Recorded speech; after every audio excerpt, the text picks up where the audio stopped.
بسم اللہ الرحمن الرحیم۔ السلام علیکم ورحمۃ اللہ وبرکاتہ۔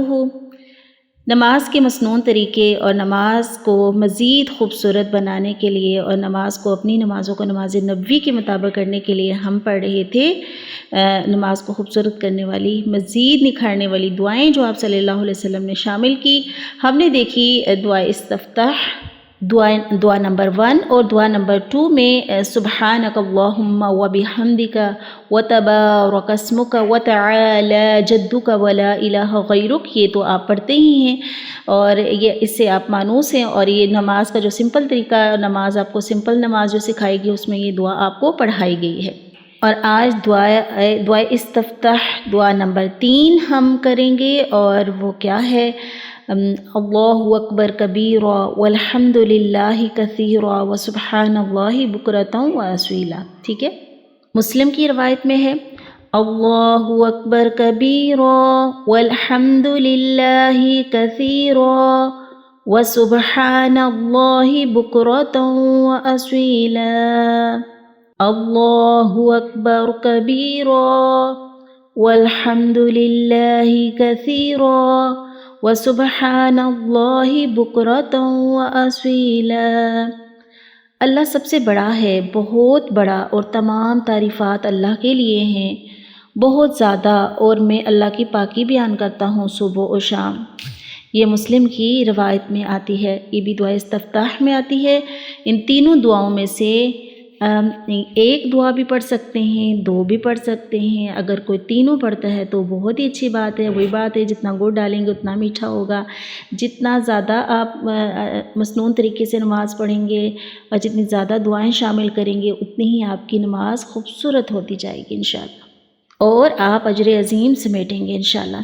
اس کے بعد آپ کو پتہ ہی ہے کہ تعوذ ہوتا ہے، اور قرات سے پہلے اور تسمیہ ہوتی ہے، اور تعوذ میں سمپل اعوذ باللہ من الشیطان الرجیم کے ساتھ اعوذ باللہ السمیع العلیم من الشیطان الرجیم من ہمزہ ونفخہ ونفثہ، یہ والا تعوذ بھی پڑھا جا سکتا ہے۔ ٹھیک ہے، یہ ابو داؤد کی روایت میں آتا ہے اور ترمذی کی روایت میں۔ صحیح روایت ہے یہ کیا ہے؟ یہ اعوذ باللہ السمیع العلیم من الشیطان الرجیم من ہمزہ ونفخہ ونفثہ۔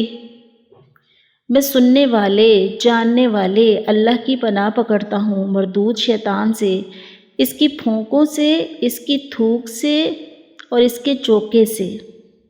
سمپل جو تعوذ ہم پڑھتے ہیں وہ بھی پڑھ سکتے ہیں اور یہ بھی پڑھ سکتے ہیں، اور بسم اللہ الرحمن الرحیم تو سورۃ الفاتحہ کا حصہ ہے، وہ تو مست پڑھنی ہے۔ سورۃ الفاتحہ کے بعد کم از کم 3 آیات قرآن پاک کی تلاوت کرنی ضروری ہیں، یا 3 آیات کے برابر اگر بڑی آیت ہے ایک تو وہ بھی پڑھی جا سکتی ہے، جیسے آیت الکرسی ہے۔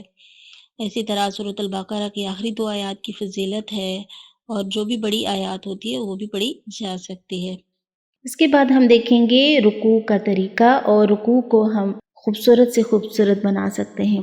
رکوع میں مندرجہ ذیل دعاؤں میں سے کوئی بھی دعا پڑھ لیں، 1 پڑھ لیں، 2 پڑھ لیں، 3 پڑھ لیں، طاق عدد میں دعائیں ہونی چاہیے رکوع کے اندر، آپ کو پتہ ہی ہے یہ سب۔ تو شروع کرتے ہیں۔ سمپل نماز میں جو ہم نے پڑھا سبحان ربی العظیم، یہ بھی پڑھ سکتے ہیں۔ اس کے ساتھ آج دوسری دعا ہم دیکھیں گے، سبحانک اللہم ربنا وبحمدک اللہم اغفر لی، سبحانک اللہم ربنا وبحمدک اللہم اغفر لی۔ بخاری کی روایت ہے، بخاری اور مسلم کی روایت میں آتا ہے، اے اللہ، اے ہمارے پروردگار، تو ہر عیب سے پاک ہے، اپنی تعریف کے ساتھ اے اللہ مجھے بخش دے۔ بہت ہی خوبصورت دعا ہے، ایسی دعا جو آپ کے رکوع کو بہت خوبصورت بنا دے گی۔ دعا نمبر 3 رکوع کی دعا، سبحانک وبحمدک لا الہ الا انت، یہ مسلم کی روایت میں ہے، سبحانك وبحمدك لا إله إلا أنت سبحانك وبحمدك لا الہ الا انت۔ اے اللہ تو ہر عیب سے پاک ہے، اپنے تعریف کے ساتھ تیرے سوا کوئی معبود نہیں۔ بے شک اپنے رکوع کو مزید خوبصورت بنانے کے لیے ایک اور دعا ہمیں ملتی ہے، مسلم کی روایت میں آتی ہے، اللہم لک رکعت وبک آمنت وبک آمنت ولک اسلمت ولک اسلمت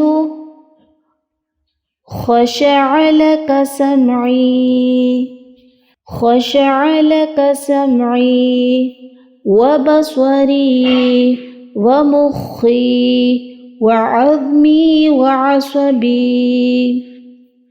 اللہم لک رکعت وبک آمنت ولک اسلمت خشع لک سمعی وبصری ومخی وعظمی وعصبی۔ اے اللہ میں تیرے ہی لیے جھکا، تجھی پر ایمان لایا، تیرا ہی فرمانبردار بنا، تیرے ہی لیے ڈر کر عاجز ہو گئے، میرے کان، میری آنکھیں، میرا مغز، میری ہڈیاں اور میرے پٹھے۔ بے شک۔ دعا نمبر 5، سبوح قدوس رب الملائکۃ والروح۔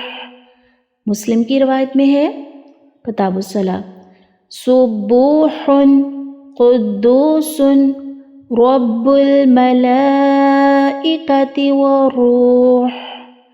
فرشتوں اور روح جبرائیل کا رب بہت پاکیزگی والا، بہت مقدس ہے۔ بے شک۔ دعا نمبر 6، سبحان ذی الجبروت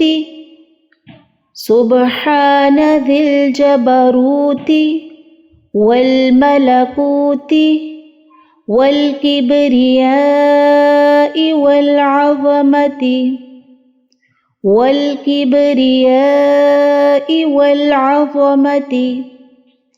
سبحان ذی الجبروت والملکوت والکبریاء والعظمت۔ پاک ہے بہت بڑی قدرت اور طاقت والا اور بہت بڑے ملک والا اور بڑائی اور عظمت والا۔ بے شک۔ اگر ساری دعائیں یاد کر سکتے ہیں تو ویل اینڈ گڈ، نہیں یاد کر سکتے تو ان میں سے جو دعا آپ کو اچھی لگتی ہے، جو آسان لگتی ہے، ان کو 2-3 دعاؤں کو یاد کر کے اپنی رکوع میں ضرور شامل کریں اور اپنی رکوع کو نبی صلی اللہ علیہ وسلم کی رکوع کی طرح بنانے کی کوشش کریں، اور خوبصورتی میں بہت اور وہی بات ہے نا، لیبلوکم ایکم احسن عملا، اللہ تعالیٰ فرماتے ہیں کہ میں دیکھوں گا کہ تم میں سے اچھے عمل کون کرے گا، اس لیے میں نے موت اور حیات کو پیدا کیا تاکہ میں دیکھوں تم میں سے اچھے کام کون کر کے آتا ہے۔ تو پھر نماز کو بھی ہم نے احسن کرنا ہے، خوبصورت کرنا ہے انشاءاللہ، اور نماز نبی کے مطابق بنانا ہے انشاءاللہ۔ آج کے لیے اتنا کافی ہے۔ سبحانک اللہم و بحمدک، اشہد ان لا الہ الا انت، استغفرک و اتوب الیک۔ السلام علیکم ورحمۃ اللہ وبرکاتہ۔